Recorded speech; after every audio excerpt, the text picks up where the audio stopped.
Wow. What a f***ing mess.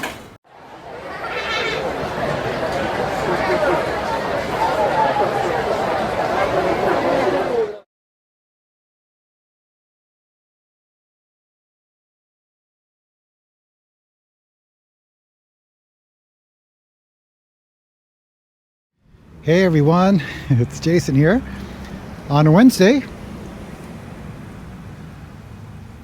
There's a neighbor.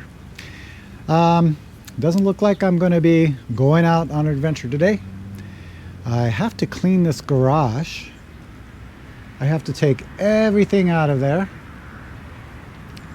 And there's a dirt pile here. And I need to move that over to near the fence because I have to get a car up the driveway and into this garage. I think that's going to be another video of why there's going to be another car in the garage. I'm not buying a car. I have to store a car.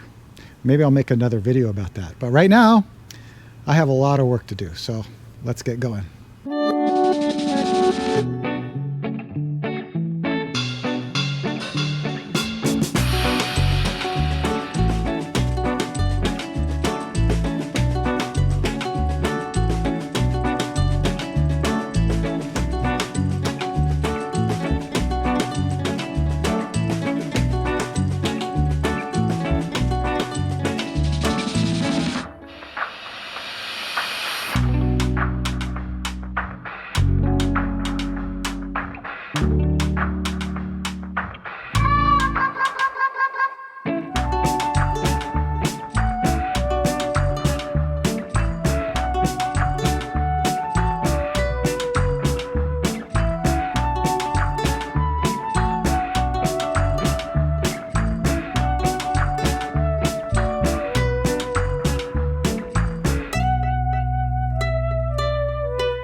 Right.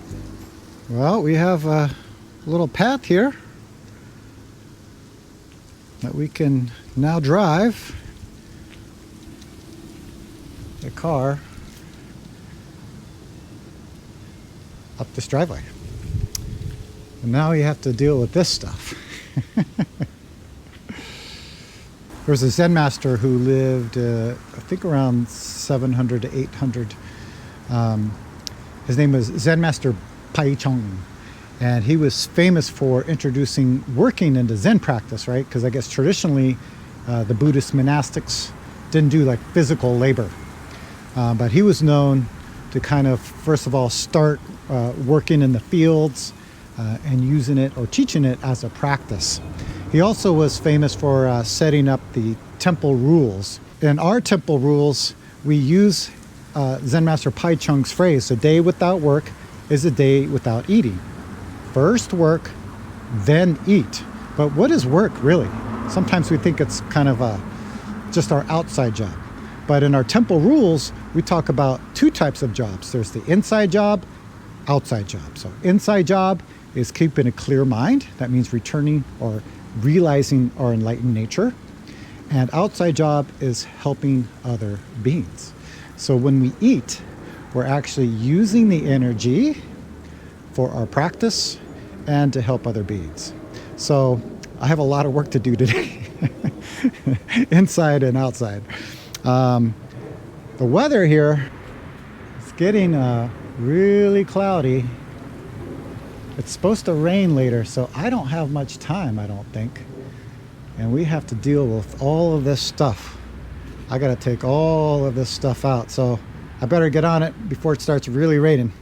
So let's do it.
Well, we've got most everything out of here. Looks like we can fit a car in there. Now the question is, now that we took everything out, what do we actually put back in? So this reminds me of a teaching, so let's talk about it. All right, welcome back. I just got cleaned up. That was a lot of work. I haven't done shoveling in a while, but man, it's hard on the body. I thought the hike was difficult, but you know what? This is part of old age, sickness, and death, I guess. Some of you know that we had a few live streams covering the book Zen Mind, Beginner's Mind by Suzuki Roshi. And in one of the sessions, he had a teaching about emptiness. And he gave an analogy, like you have a room. And emptiness means taking everything out of the room. But after you take everything out of the room, one by one, you can put something back.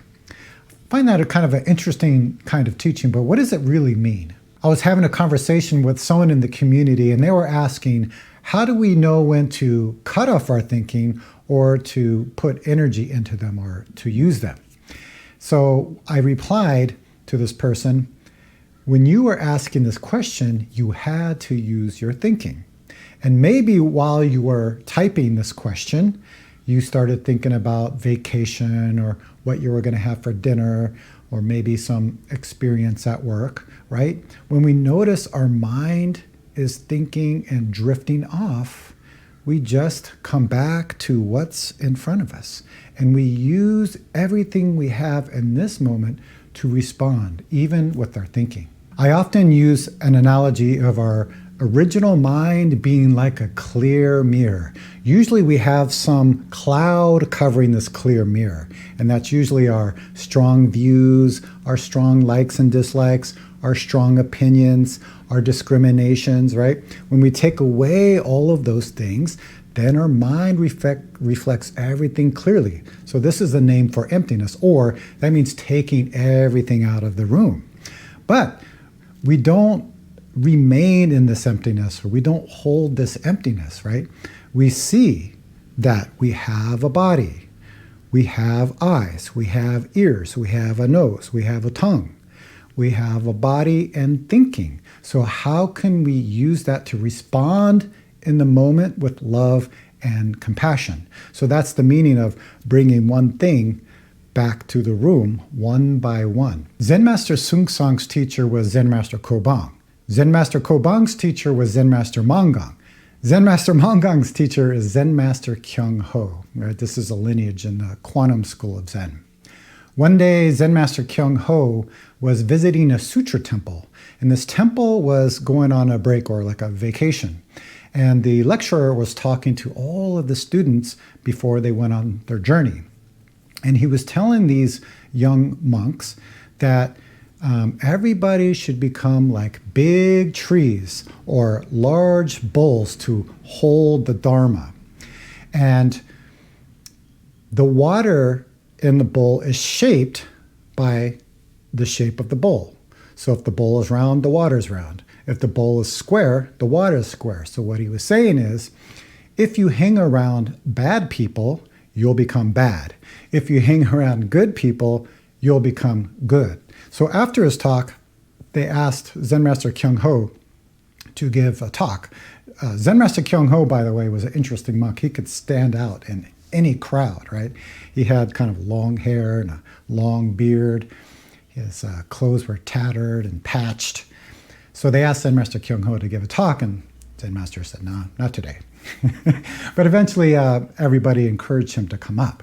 So Zen Master Kyung Ho got up and said that becoming a big tree or a large bull is not the point of Buddhism.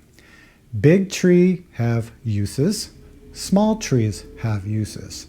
Both big and small bowls, and what he meant is both good and bad bowls, have their uses. So what's important is keep both good and bad bowls, keep both big trees and small trees. Don't discriminate, only help other people. This is the true purpose of Buddhism. And then he finally said, my only wish for you is to be free from all conceptual thinking. This is a teaching that we can actually use in our life, right? Because if we make good and bad and big and small, right and wrong, like and dislike, again, that clouds our view. So most important is return to the mind before thinking. Take away this cloud, take everything out of the room. And then at that moment, use what you have, whether that's your body, your eyes, your mouth, your thinking. Use everything you have in this moment to respond in a way that's clear and helpful. This is the true purpose of Buddhism, and that's also the true purpose of Zen practice. So those are my thoughts for the day. Let me know in the comments what you think about that, and I will see you soon.